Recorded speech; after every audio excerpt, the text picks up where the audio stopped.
Good morning, everybody. Welcome to the OK Grognard Show. It is Wednesday, October 28th, 2020, 10 a.m. Central, in beautiful Lake Geneva, Wisconsin. Well, it's Wednesday, and that means it's campaign discussion day. We've talked about monsters and dungeons before to some degree, and we went over the tables in the appendices for populating dungeons and that sort of thing.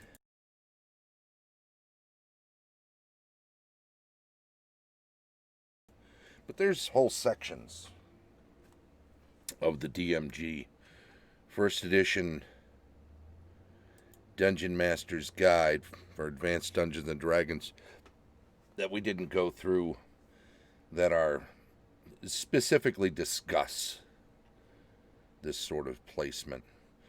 There are three sections, one on monster populations, one on monetary treasure, and one on magic items. So I think this will be the first of 3 weeks, maybe more, if diving into these things requires more time. We'll see. I think we're probably pretty good. Let's see here. What do we got going on? Oh yeah, here we go. Let's have a look at this here. Where are we at? Page 90 of the DMG. Monster populations and placement. You know what? I'm going to type a welcome in here. Although, who we got? Oh, okay. Got a few people here. Alrighty. The numbers are deceiving. As the creator of a milieu, you're welcome, Ben, you will have to spend a considerable amount of time developing the population and distribution of monsters in dungeon and wilderness and in urban areas as well. It is highly recommended that you develop an overall scheme for both population and habitation. This is not to say that a random mixture of monsters cannot be used. Simply selecting whatever creatures are at hand from the tables of monsters shown by a level of their relative challenge. Yes, the specter of challenge rating goes back pretty deep into D&D, whether it was as quantified as it later became or not. There was the idea that you were scaling challenges somewhat in certain situations to the players' characters that were on whatever adventure they were on.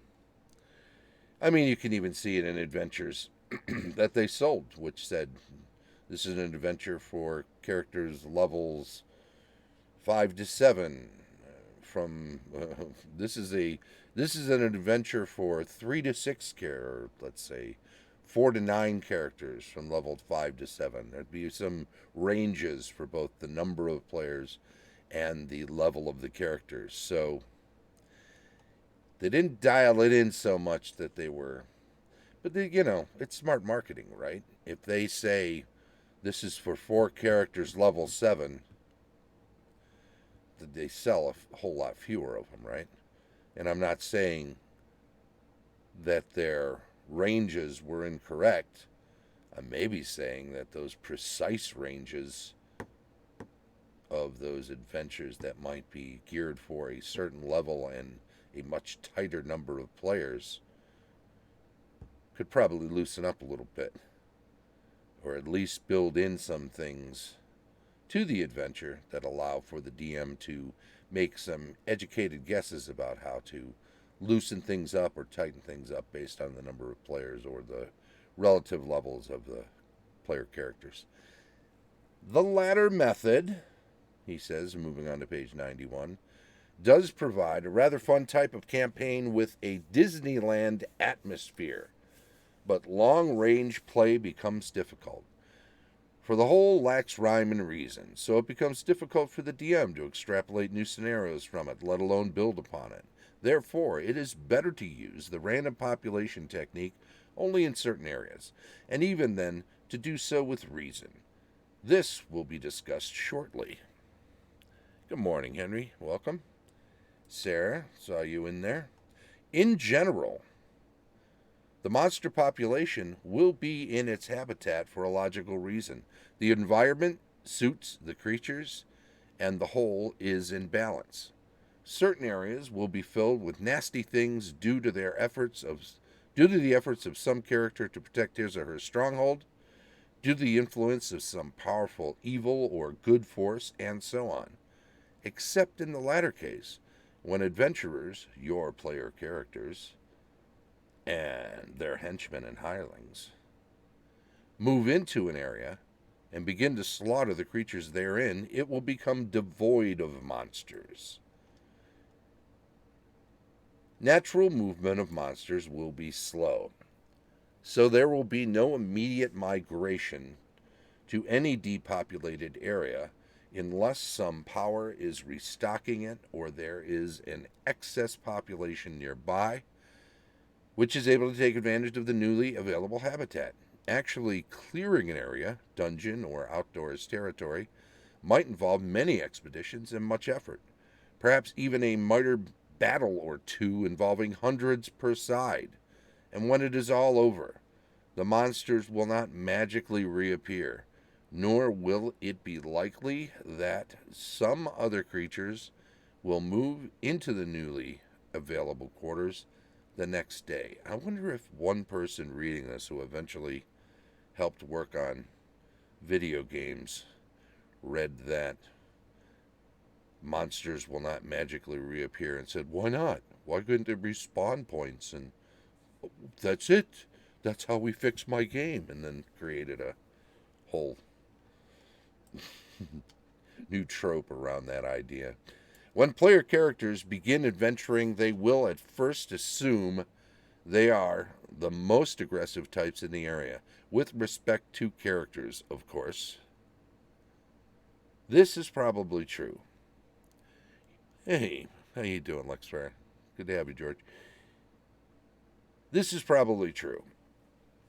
You have other characters in the area, of course, and certainly many will be of higher level and more capable of combating monsters than are the new player characters. Nonetheless, the game assumes that these characters have other things to do with their time, that they do not generally care to take risks or risk connected with adventuring, and they will happily allow player characters to stand the hazards.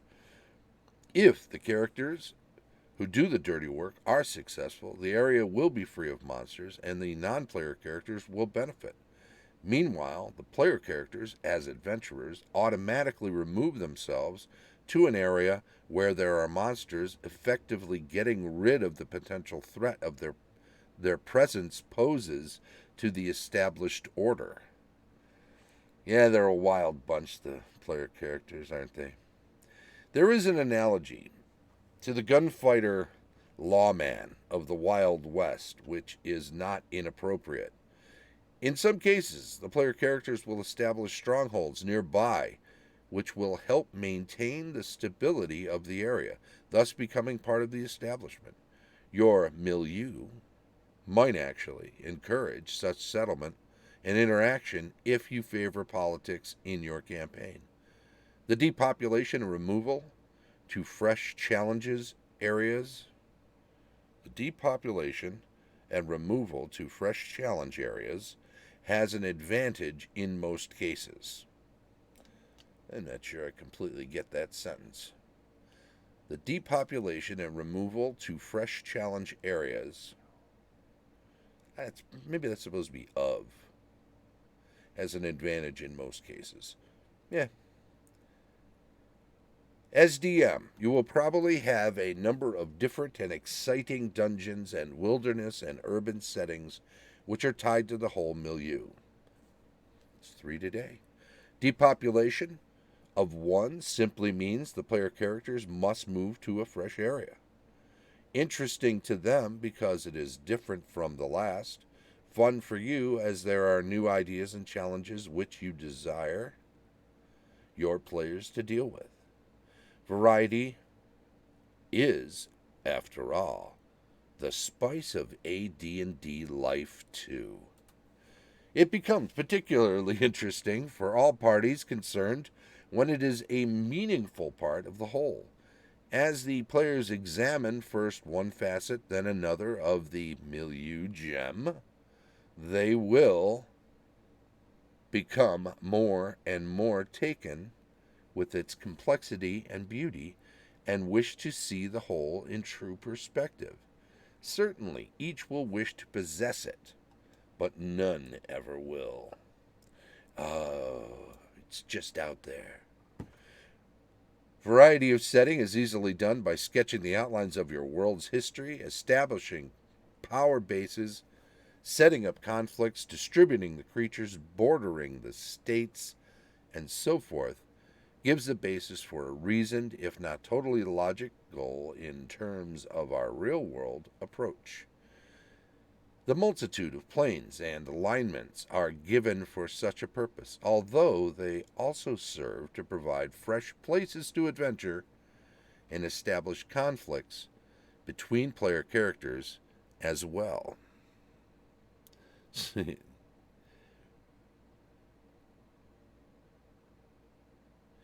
Right? Yeah, this is a section that's kind of high concept written, right, Henry? It's this really speaks to running a campaign in a way that creates an integrity that brings the world building into focus for the player characters and gets them involved or teases them to get involved in ways that are a little more than just bumbling along from place to place and gathering up goodies. So, yeah, it may be that his style appeals to that. Certainly when I was younger and I was reading this, I felt like I was reading up in some ways. It's there aren't a lot of short 5 and 6 word sentences strung together to and using a whole paragraph to convey just a single simple idea. There's a lot more to this than that, for sure. Let's move on. Certain pre-done modules might serve your milieu 5, and you should consider their inclusion in light of your overall. Is that schema or schema? I don't think I've ever known.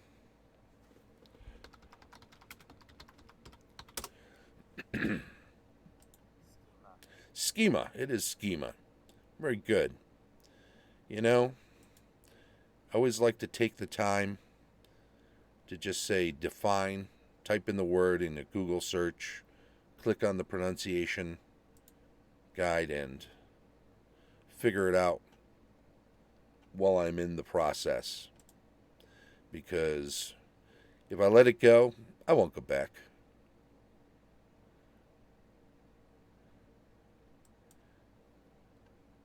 Alrighty. We'll start back with that sentence again just because I love saying milieu so many times. Certain pre-done modules might serve in your milieu, and you should consider their inclusion in light of your overall schema. If they fit smoothly into the diagram of your milieu, by all means use them, but always alter them to include the personality of your campaign so the mesh is perfect. Likewise, fit monsters and magic so as to be reasonable within the scope of your milieu and the particular facet of it concerned. Alter creatures freely, remembering balance. balance. Hit dice, armor class, attacks and damage, magical and psionic powers are all mutable, and after all, players become used to the standard types. A few ringers will make them a bit less sure of things. That is to say, ogres everywhere, but how about one with twice as many hit dice, who's a foot taller than the rest of them, and wears a bit more armor, has a bigger weapon, actually knows how to boss the others around so that they fight more tactically sound. A super ogre, if you will. Well, if they've been fighting ogres and they run up against something like this with a few others, it'll put them on their heels for sure. And that's the sort of thing, I mean, you don't do it to wipe out the player characters. You do it to create a fresh challenge for them. And that's an important thing to do. And let us not forget that as exciting and interesting as that can be in the moment, it is exciting and interesting because it is different from most of whatever else is happening. So don't make every encounter, don't treat every situation like it needs to be special, or none of it will be special. Not so true maybe with player characters, or players rather, that have been playing for years and years and years and years and have seen it all. A little more special goes a long way with them. But with regular players, newer players, a little special here and there is exciting and new. Devising a few creatures unique to your world is also recommended. As a DM, you are capable of doing a proper job of it, provided you have had some hours of hard experience with rapacious players. I don't think we use that adjective much anymore, nor should we. Then you will know, he said, moving up to the top of the next column, not to design pushovers, and can resist the temptation to develop the perfect player character killer. In order to offer a bit more guidance, this single example of population and placement will suffice. Here we go. Boots on the ground. You ready to check out a fully fleshed out example? All right. In a border area of hills and wild forest, where but few human settlements exist, there is a band of very rich but hard-pressed dwarves. They and the humans are hard-pressed because of the existence of a large tribe of orcs. The latter have invited a number of ogres to join them. For the resistance of the men and dwarves to the orcs, looting and pillaging has cost them not a few warriors. The orcs are gaining. More areas nearby are becoming wilderness, and into the abandoned countryside, the deserted mines, the ferocious and dark-dwelling monsters of wilderness and dungeon daily creep. I like that sentence. The brave party of adventurers comes into a small village to see what is going on, for they have heard that all is not well hereabouts. With but little help, they must then overcome the nasties by piecemeal tactics, being careful not to arouse the whole to general warfare by appearing too strong. This example allows you to develop a logical and ordered placement of the major forces of monsters to develop habitat complexes and modules of various sorts, abandoned towns, temples. It also allows some freewheeling mixture of random critters to be stuck in here and there to add uncertainty and spice to the standard challenge of masses and of orcs and ogres. You, of course, can make it as complex or varied as you wish, to suit your campaign and players, and perhaps a demon or devil and some powerful evil clerics are in order. Ellipses. Just as you have matrices for each of your dungeon levels, prepare like data sheets for all areas of your outdoors and urban areas. When monsters are properly placed, note on a key sheet who, what, and when with regard to any replacement. It is certainly more interesting and challenging for players when they find that monsters do not spring up like weeds overnight in dungeons or elsewhere. Once all dragons in an area are slain, they have run out of dragons. The likelihood of one flying by becomes virtually nil. The frontier moves, and bold adventurers must move with it. The movement can, of course, be towards them as inimical forces roll over civilization.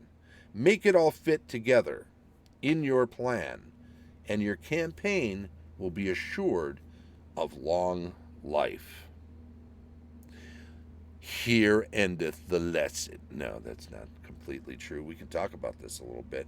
So, it's a great example, right? I mean, it's straightforward. It's pretty simple. It's one that I think anybody who's been playing D&D for even a little while recognizes as sort of the template for adventures that many DMs will create. I think, too, it is a good place to start for a lot of DMs. I think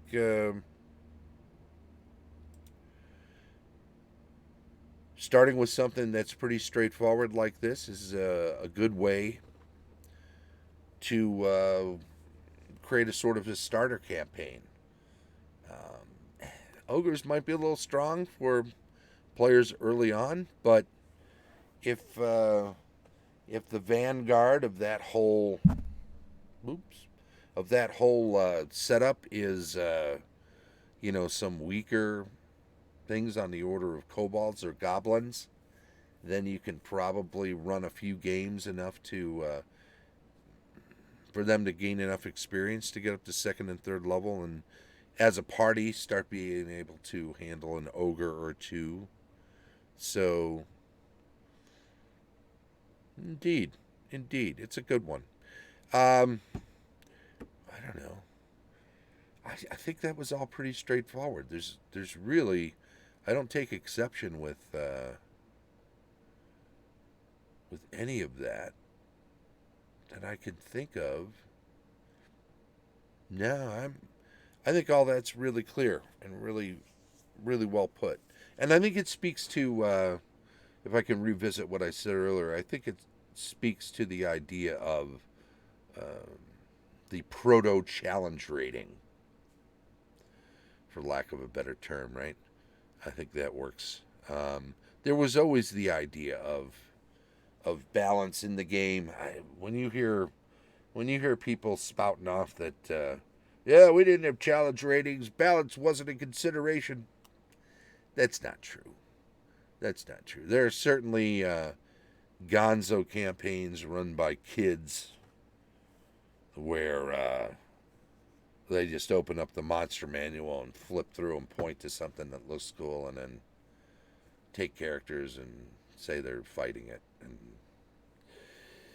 I remember when we were younger, we would do just that very thing. And I remember when we had some higher level characters, we did the same thing with D&D and Demigods, much to the chagrin of older players at the time. Just go in there and just fight all the guys. Well, they have stats. If they weren't supposed to fight them, why'd they give them stats? Well, I think that was something they did knowing that there were kids out there who would like to do it that way, and knowing that veteran players would see that as little bit of Pavlovian delight. What's the next? What's the next challenge? I don't care. It doesn't need to be a story. We don't have to develop a story while we're playing. We can just fight things and drop down into a arena and plunk down a deity from one mythos or another on the opposite side and hear the crowd roar. Anyway, that would be the opposite of what we talked about today. Monster populations and placements. I want to thank everybody. Thanks for following. I do appreciate when you're here on Twitch. I do appreciate you following and also chiming in on the stream chat, because as we know, when you're a follower and you chime in on the stream chat, that gets you on the list. What list is that? Well, we do gather a list of not bots over the course of a week, and then we give them a little presento, a little nice something for not being a bot and following the channel and chiming in on the stream chat. So make sure you do that. And also, you can do that 7 days a week, because we're here every day, 10 a.m., right?